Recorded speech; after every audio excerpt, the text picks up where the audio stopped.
Muy bien, bienvenidos a este seminario de negocios y esta ocasión toca hablar sobre un elemento importante de nuestro discurso al momento de llevar a cabo un negocio, una negociación o en general en cualquier tipo de transacción que podemos hacer durante un proceso de negocio, que es justamente el uso de nuestra voz en los negocios. Que bueno, tenemos que entender que nuestra voz pues se compone de diversos elementos, entre ellos el volumen, el tono, la dicción, la estructura, etcétera, etcétera. Ahorita los vamos a revisar a detalle cada uno, pero lo importante del uso de nuestra voz es saber que podemos utilizar algo que se llama paralenguaje en nuestra voz.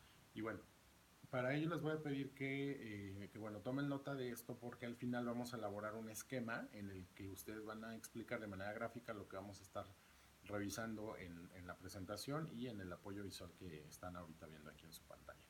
Entonces lo que debemos de saber es que hay una interacción muy, muy, muy cercana entre nuestra voz y el hecho de hacer negocios, ya que siempre nuestra voz nos va a inspirar confianza entre nuestro interlocutor.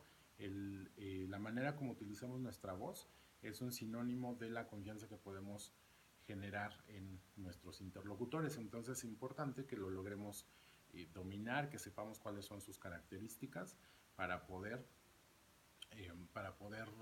pues apoyar nuestro lenguaje verbal, nuestro discurso verbal en el diseño de nuestro discurso. Entonces lo que se busca con el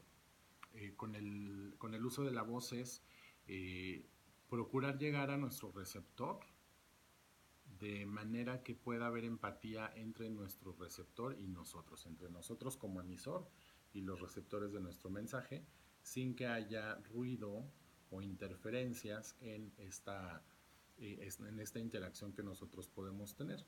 Y bueno, pues nosotros sabemos que muchas veces, de acuerdo a cómo escuchemos la voz de alguien, a lo mejor es un prejuicio, pero podemos tomar una decisión.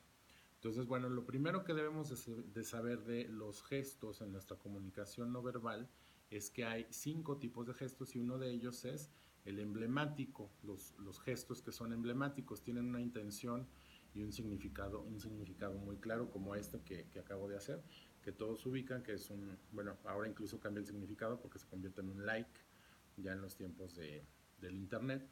En lenguaje no verbal podemos utilizar eso, pero si estamos hablando de la voz, pues podríamos pensar en uno de los recursos de la voz que puedan ser emblemáticos. Eso lo van a poner ustedes ahorita ahí en su esquema.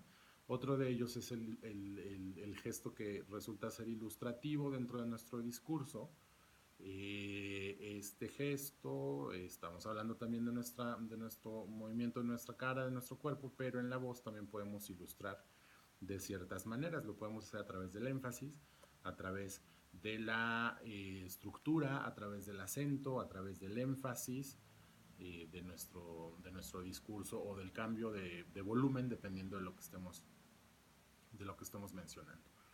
Otro de los gestos que se utilizan mucho en la comunicación no verbal son aquellos gestos que resultan ser emotivos, que igual con la voz podemos enfatizar alguno de estos gestos emotivos. Si hablamos de pronto con mucha alegría, incluso con mucha seriedad, pues ahí estamos haciendo un gesto emotivo.